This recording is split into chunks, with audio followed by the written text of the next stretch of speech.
안녕하세요.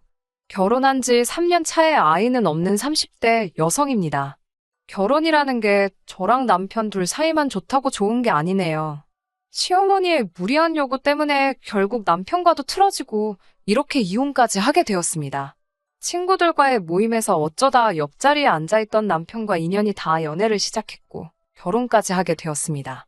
당시에 저는 결혼을 생각할 나이였지만 남편이 제게 청혼을 해왔을 땐 저도 생각이 많았고 이것저것 계산도 해야 했습니다. 제 벌이가 좋았던 건 아니지만 남편이 다니고 있는 회사는 아주 작은 규모의 회사였고 월급이 저보다 좋은 편이 아니었거든요. 그나마 남편이 저보다 나았던 건 그래도 비슷한 시기에 회사 생활을 시작했지만 저보다 적은 월급임에도 불구하고 모아놓은 돈이 많았다는 겁니다. 장기적으로 본다면 당장 모아놓은 액수가 그렇게 중요한 문제는 아니겠지만 금전 감각이 투철한 것 또한 장점이 아니겠냐며 좋은 게 좋은 거라고 그 장점 하나만 믿고 결혼까지 결심하게 되었습니다. 하지만 돈이라는 게 살아보니 정말 무시할 게 못 되더라고요. 결혼 이야기가 본격적으로 오고 가면서 양가 식구들에게도 서로를 소개하게 되었습니다. 저희 친정 아버지는 공직에서 근무하고 계셨고 저희 어머니는 평생을 전업주부로 지내셨습니다. 경제적으로 평범한 중산층 집안이지요. 공직에 근무하시는 아버지의 연금 덕분에 두 분의 노후는 준비가 다 된 거나 마찬가지인 셈이었어요. 저희 부모님은 제 결혼 상대에 다른 건 필요 없고 항상 두 가지만 강조하셨습니다. 하나는 무슨 일이 있어도 제 편에 서줘야 한다는 것. 그리고 두 번째는 어른들의 노후 준비가 끝나 있어야 한다는 것이었습니다. 남편이 저희 집에 처음 인사드리러 온 그날에도 친정아버지께서는 그 두 가지를 가장 먼저 물어보셨어요. 남편은 씩씩한 목소리로 당연하다는 대답을 했고 저희 부모님도 그 모습을 보고 이후에는 더 크게 묻거나 따지지 않으시고 결혼을 허락해 주셨습니다. 하지만 실상은 달랐어요. 남편은 결혼 승낙을 위해 거짓말을 했던 거나 마찬가지죠. 그게 진실이 아니었다는 건 결혼식을 올린 뒤에도 한참이 지나서야 알게 되었습니다. 제 편을 들어주겠다는 말이 사실일지언정 시부모님의 노후는 사실 하나도 준비되어 있지 않은 상황이었어요.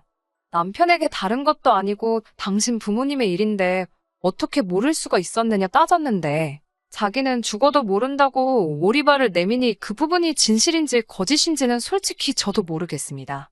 시부모님의 노후도 노후지만 가장 큰 문제였던 건 남편보다 3살 어린 신우였어요. 제가 볼 땐 시부모님의 노후 자금이 턱없이 부족한 데는 아직도 자리 잡지 못한 신우가 가장 이유가 컸던 것 같습니다.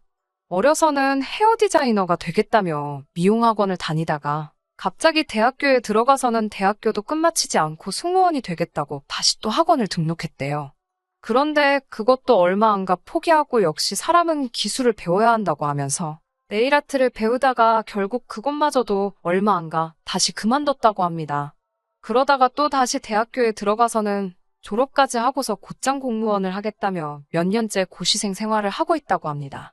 그런데도 시부모님은 신우를 우리 집 공주님이라고 이뻐하시면서 지원이란 지원은 아끼지 않으셨다고 합니다.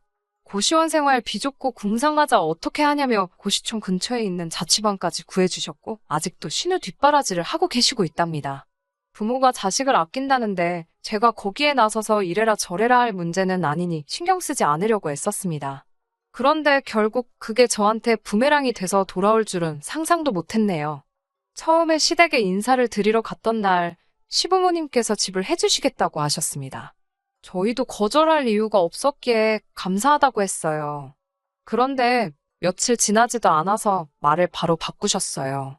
집을 해주기로 한 돈이 급하게 쓰여야 할 곳이 있다고 하시며 일단 어느 정도만 보태줄 테니 전세를 알아보라고 하셨죠.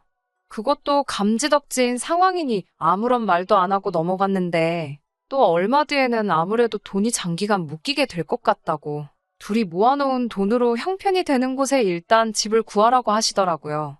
묶인 돈이 풀리게 되면 그때 돼서 곧바로 지원을 해주시겠다면서요. 그때는 저도 적잖이 실망을 했습니다. 남편도 저를 볼 면목이 없다고 미안해했었지만 애초에 남편과 제가 결혼을 약속했을 때 시댁에서 집을 해준다는 건 생각지도 못한 일이었고 둘만의 힘으로 시작하자고 이야기를 나눴었기에 해준다고 호언장담하던 집을 못 해준다는 통보를 받았더라도 그것 때문에 결혼을 엎어야 한다는 생각은 하지 않았습니다. 그런데 또 알고 보니까 그때 집을 해주신다던 건 시부모님이 현재 살고 계시는 집을 담보로 대출을 받아 집을 구해주신다고 말씀하시던 거였네요. 저희한테 그런 말을 하시기 전에 직접 알아보셨던 것도 아니고 요즘은 다들 그렇게 한다더라 하는 말을 어디선가 듣고 상황도 자세히 모른 채 하신 말이었던 거예요. 시부모님 두 분 다 따로 일을 하시는 분들이 아니었기에 아마 그 돈을 받았다면 대출금은 저희가 갚고 있어야 했을 수도 있는 일이었어요. 거기에 막상 대출을 받으려고 해도 현재 살고 계신 그 집에도 대출이 있는 상황이라 추가적으로 더 대출을 받을 수 있는 금액이 신혼집을 구해주실 정도로 많은 금액은 아니었습니다. 아마 추가로 받는 대출이 저희에게 두 번째 말한 집값의 일부를 내어주겠다고 하신 말씀이셨겠지요. 그런데 대출받은 그 돈마저도 공무원 준비하던 신우가 이번에는 무슨 사업을 하기로 했다고 해서 그마저도 다시 신우에게 돌아가게 된 거고요. 자초지종을 알고 나니 차라리 모르는 게 나았겠다 싶을 정도로 머리가 아파왔어요. 남편에게 이런 말이 어떻게 들릴지 모르겠지만 시부모님 재산 상황이 도대체 어떻게 되는 거냐고 알고 있는 걸 전부 말하라 물었습니다. 그러자 남편도 자기도 이 정도일 줄은 몰랐다면서 보아하니 신우 뒷바라지 하면서 지금 빚이 좀 있으신 것 같다고 하더라고요. 결혼 전에 나한테 한 이야기랑은 달라도 너무 다른 것 아니냐고 했더니 남편은 아무 말도 못하고 고개만 숙이고 있었어요. 이미 시작한 결혼 생활인데 물을 수도 없는 일이고 단지 시부모님 빚에 저나 남편을 이유로 생긴 빚은 하나도 없으니 절대로 어떻게 해달라고 해서도 안 되고 알아서 해줘서도 안 되는 거라 말했습니다. 시댁과 어떤 일이로든 돈으로 얽히는 일만 없게 하자고 약속까지 했어요.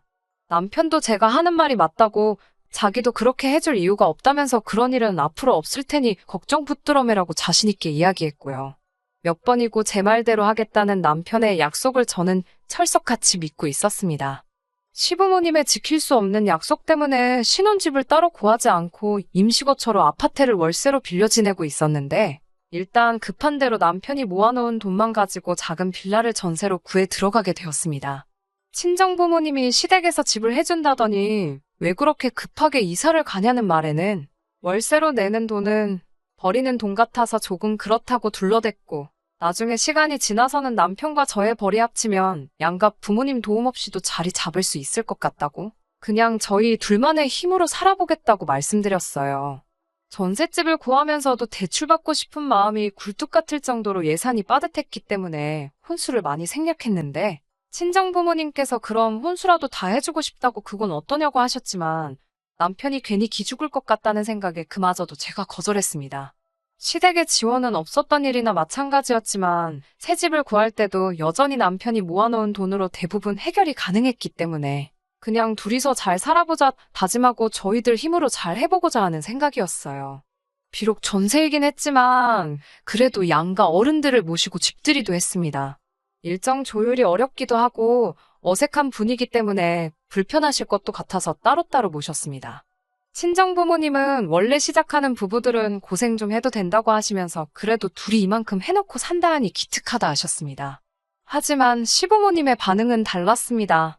이런 코딱지만한 집에서 어떻게 사냐면서 그러니까 고집 부리지 말고 친정에서라도 도움 좀 받지 그랬냐 하시더니 그냥 당신들 집에 들어와서 살라고 할 걸 그랬다고도 하시며 자꾸 듣기 싫은 소리만 하시더라고요. 게다가 제가 뒷이야기를 안다는 걸 모르셨는지 돈을 어디다 투자를 했는데 그 돈이 묶여가지고 집을 못 사줬다면서 또 쓸데없는 변명을 늘어놓으시는 거예요. 체면치레로 하시는 말씀 같긴 했지만 엄연히 거짓말인데 아무렇지 않게 하시는 그 모습이 어이없었어요. 그 이후로 이혼을 결심하기까지 정말 열심히 살았습니다. 아무리 제가 돈을 잘 번다고 해도 남편 수입이 워낙 적기도 하고 불안정하다 보니 마음을 편히 가질 수가 없었습니다. 저는 못해도 5년 내로 작은 아파트라도 사서 전세살이를 끝내고 싶었고요. 그래서 정말 절약하며 살았습니다. 다행히 남편도 알뜰한 편이라서 그 때문에 서로 마음이 상하거나 하지는 않았어요. 남편은 그달그달 벌어온 돈을 저에게 전부 주었고 그럼 저는 그 돈에서 딱 50만 원만 빼서 생활비에 썼습니다. 제가 번 돈에서도 똑같은 금액을 빼서 생활비로 썼고요. 나머지는 가족 행사나 명절이 없으면 전부 모으는 식으로 한마디로 무식하게 돈을 모았습니다. 없으면 없는 대로 안 쓰고 있어도 있는 대로 안 쓰는 방법으로요. 투자 같은 건 꿈도 꿀 수 없었고 목표 금액을 모으면 그때 가서야 한번 시작해볼까 그런 생각을 하던 차였습니다. 그러다 얼마 전이었어요. 평소에 잘 알고 지내던 부동산에서 좋은 매물이라며 하나를 보여줬는데 마음에 쏙 들더라고요. 전세 계약 기간도 끝나가고 잘 됐다 싶었습니다. 전세금을 돌려받고 저희가 모은 돈까지 다 합쳐도 좀 부족해서 추가적으로 대출을 더 받아보려 알아보는 과정에 남편이 저 몰래 월급의 일부를 숨기고 있었다는 사실을 알게 되었습니다. 여기까지만이라면 어찌어찌 이해할 수 있었을 겁니다. 남편이 월급을 저에게 전부 주고 있었고 저는 아끼고 모은다고 남편에겐 용돈을 최소한으로 주고 있었거든요. 남자가 사회생활하는데 비상금 어느 정도 빼돌린 건 눈 감아 줄 만한 일이라고 생각했습니다. 차라리 본인이 필요한데 썼으면 열이라도 안 받았을 것 같은데 남편이 저에게 숨기고 빼돌리고 있던 돈의 대부분이 전부 시댁으로 들어가고 있었다는 사실을 알게 된 겁니다.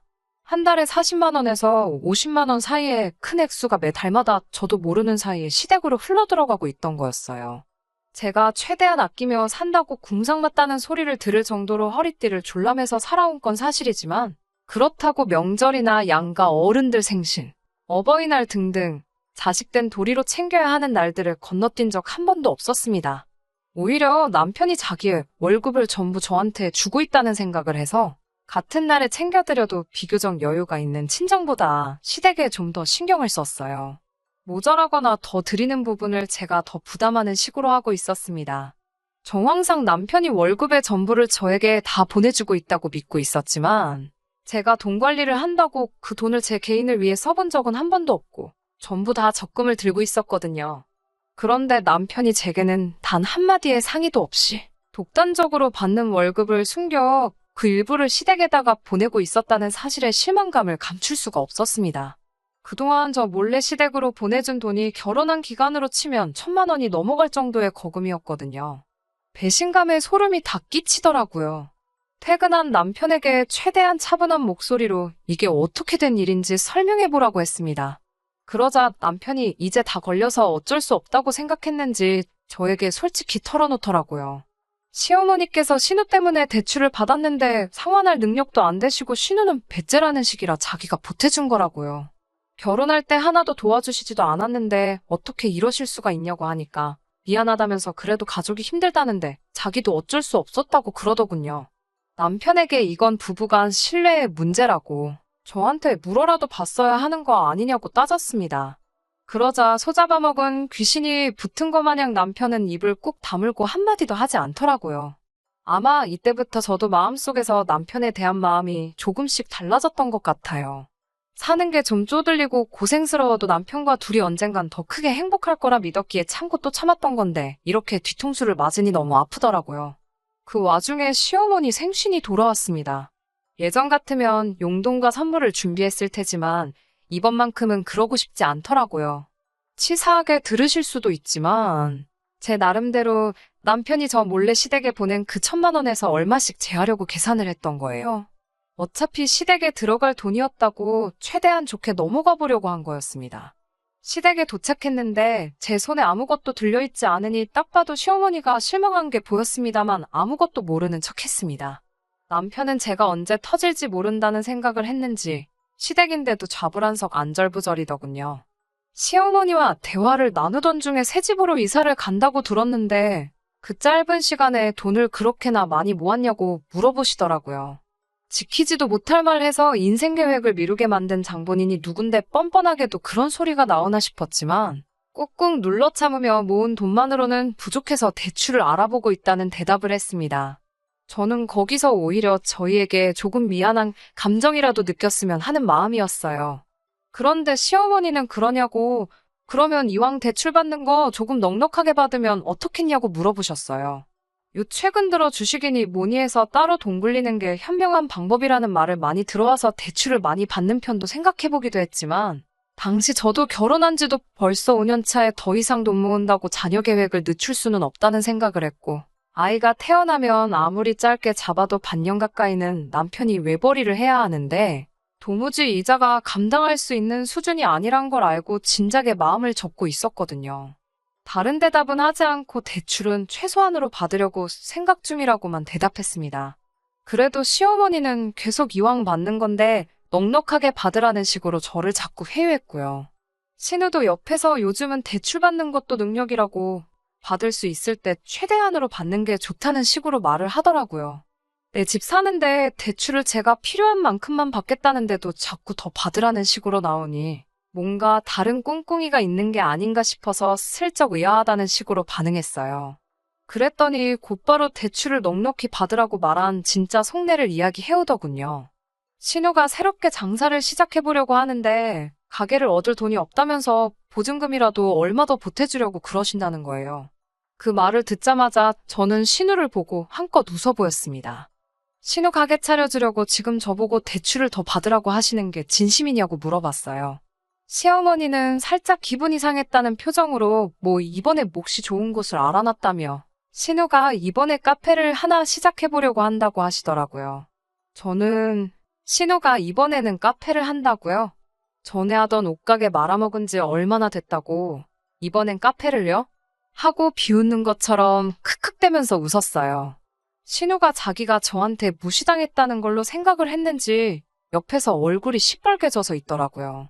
신우가 못 갚으면 어떻게 되는 거냐고 요즘 이자도 오른다니 어쩐다니 말이 많은데 그거 다 제가 갚아야 되는 거 아니냐고 물으니 대출도 능력이라고 떠들다가 제가 팩폭을 날리니 아무 말도 못하던 신우가 벌떡 커피가 원가율이 어떻고 마진이 저떻고 하면서 어디서 주워들은 걸 저에게 떠들어대며 설명을 하려고 하더라고요. 언니는 회사만 다녀서 실상을 모른다고 하면서 말이죠. 그래서 제가 신우한테 혹시 카페에서 알바라도 해본 경험이나 있냐고 물었어요. 그러니까 대번에 하는 말이 자기가 일할 게 뭐 있냐고. 이 대한민국 땅에서 카페에서 일 안 해본 알바생 찾는 게 더 힘들 거라면서 사람을 쓰겠다는 말을 하더라고요. 솔직히 가소롭기 짝이 없었어요. 자기가 죽기 살기로 배워서 바닥부터 한다고 저한테 사정을 해도 해줄 생각이 전혀 안 들 정도로 신우라는 인간 자체의 신뢰도가 바닥인 상황인데 그런 것도 모르고 관련된 일 한번 안 해보고 사람 써서 앉아서 쉽게 돈 벌려는 생각을 하니 다른 건 몰라도 신우가 사람 되기는 글렀다는 생각이 들었습니다. 그리고 그 신우를 싸고 도는 시부모님에겐 더 이상 노후 준비는 없고 이런 식으로 매번 신우에게 등골이 빨아먹힐 거라는 생각도 들더군요. 솔직히 시부모님과 신우의 부탁을 거절하는데 미안한 마음조차 들지가 않았어요. 여태까지 신우의 전적이 화려한데 그동안 제가 아무 말도 안 한 건 전부 시부모님 돈으로 자식 뒷바라지 해주신 거여서 아무 말도 안 한 거라고 말했죠. 그래서 해주기로 한돈 안 주셨어도 아무 말도 안 했던 거였다고요. 그런데 그동안 남편에게서 소액이지만 매달 신우가 말아먹은 사업 문제로 돈을 받아왔고 그것 또한 좋게 넘어가려고 하고 있는데 제가 제 이름으로 대출까지 받아 신우에게 줘야 되냐고 그렇게는 못하겠다고 딱 잘라 대답했습니다. 그러니 시어머니는 저보고 그놈의 돈밖에 모른다고 화를 내시더라고요. 우리 아들이 벌어오는 돈 전부 다 가져다가 쓰면서 힘든 가족 위해서 도와주는 게 그렇게 어렵냐고 하시더라고요. 어머님한테 아들이 벌어오는 돈이 얼만지나 아시냐며 그마저도 한동안 그 돈 뜯어먹고 계시지 않았냐고 한마디 했어요. 신우는 분위기 파악도 못하고 이번에는 진짜들 사업이라면서 저에게 자꾸 할 생각도 없는 투자를 강요하더군요. 오히려 저한테 어차피 언니 돈도 아니지 않냐며 빌릴 수 있을 때 좀 더 빌려달라고 하는 건데 뭐가 그렇게 어려워서 자기 돈인 것 마냥 유세냐는 식으로 말을 하더라고요. 너는 그게 문제라고 네가 스스로 벌어놓은 돈이 하나도 없고 남이 돈 쓰는 게 당연하다 생각하니 동기한 줄 모르는 거 아니겠냐 한마디 했습니다. 여태까지 너가 날려먹은 것만 생각해도 너네 부모는 노후가 끝나고 너네 오빠는 신혼집 번듯하게 갖고 시작했을 거라고. 제발 정신 좀 차리고 똑바로 살라고 한마디 했어요. 시부모님은 신우한테 팩폭 날리는 저를 보고 당연히 신우 편을 들며 저를 욕했죠. 이게 감히 어디서 함부로 입을 놀리냐며 당장 신우한테 사과하라고 성하더라고요. 가족이 필요할 때 도와주는 게 마치 어디서 잘하고 있는 애 길을 꺾고 있냐면서요. 어차피 가족의 일원이 되고 싶은 마음도 없었지만 이런 식으로 남의 도움 필요할 때마다 가족 취급 받으며 원하는 대로 해줘야 하는 거라면 그냥 오늘부로 가족 안 하겠다고 말하고 시댁에서 나왔습니다. 주차장까지 쫓아나온 남편이 아무리 그래도 그렇지 네 말이 너무 심했다고 다시 그 집구석으로 들어가 자기 가족들한테 또다시 사과하랍니다. 솔직히 그때 저를 붙잡고 가족들이 절에서 미안하다 사과하는 신용이라도 보여줬다면 믿음이라도 갔을 텐데 그 말을 듣자마자 정말 마음속에 가늘게나마 남아있던 신뢰의 끈이 끊어져 버렸어요. 뭐 이런 일로 이혼까지 가냐고 하실 분들도 있지만 저는 참을 만큼 참았던 것 같아요. 더 어이없던 건 저는 어떻게든 저와 남편의 재산이 증식한 데 있어서 제가 기여한 바를 인정받아 이혼 시에 재산 분할을 받아내려던 계획이었는데 남편 쪽에서 먼저 집값과 예금의 일부를 떼어줄 테니 이혼해달라고 먼저 연락이 왔어요. 기어이 신우 카페를 차려주기 위해 급한 자금 조달을 위해서 이혼 조건을 먼저 가지고 나온 거였어요. 집 정리에다가 그 돈 가지고 신우 가게 차려줄 계획이었나 봅니다. 그래서 저는 아무런 어려움 없이 재산의 40%를 나눠 갖게 되었습니다. 여태까지 함께 해온 시간값이라고 하기에는 터무니없이 부족한 금액이지만 괜찮아요. 이젠 더 이상 더러운 꼴 참아가며 살 이유가 없어진 거나 다름없으니까요. 제가 나서지 않아도 신우는 또 한 번 실패의 쓴맛을 알게 될 테고 온 시댁 식구의 돈을 갈아 넣은 사업은 다시 망하게 될 게 안 봐도 뻔합니다. 이렇게 먼발치서 아무것도 안 하고 그 집구석이 망하는 걸 지켜보고만 있는 것도 충분히 좋은 복수라고 생각하네요. 이겨낼 아픔조차 없어요. 온 가족들 돈 그렇게 영끌에다가 얼마 안 가서 저렇게 온 가족 데리고 나라까지 떨어질 그 집구석을 생각하니 벌써부터 속이 후련하네요. 대체 신우에 뭘 믿고 그렇게 돈을 들이 부을 수가 있는 걸까요? 정말 가족의 정 그것 하나 때문이라면 정이라는 건 정말 무서운 것 같습니다. 쏜살처럼 빠르게 흘러간 세월은 되돌릴 수 없겠지만 지금이야말로 더 새롭고 행복한 미래를 위해 나아가야겠어요. 끝까지 들어주셔서 감사합니다. 오늘의 사연은 여기까지입니다. 구독과 좋아요, 알람 설정 부탁드리고 더 좋은 사연으로 다시 찾아뵙겠습니다. 감사합니다.